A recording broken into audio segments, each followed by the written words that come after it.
তো আমাদের খাওয়া দাওয়া নিয়ে সপ্তাহে বেশ কিছু নিয়ম আছে, মানে কী বারে কী খাওয়া যাবে না সেই নিয়ে বেশ কিছু নিয়ম আছে।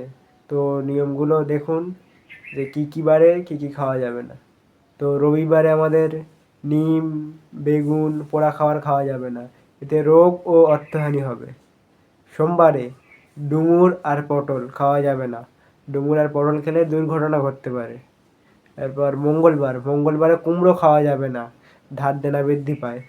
বুধবার বুধবারে হচ্ছে মাসকালাই খাওয়া যাবে না, দারিদ্রতা বৃদ্ধি পায়।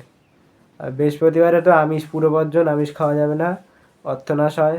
আর শুক্রবারে আনারস ও টক খেলে হচ্ছে কর্মহানি হয়। আর শনিবারও মাছ মাংস এবং বিভিন্ন আমিষ বর্জন করতে হবে, আয়ু কমে যায়, এগুলো বর্জন করতে হবে। তো ভিডিওটা ভালো লাগলে ভিডিওটা লাইক করবেন, কমেন্ট করবেন, চ্যানেলটা সাবস্ক্রাইব করে দেবেন। রাধে রাধে।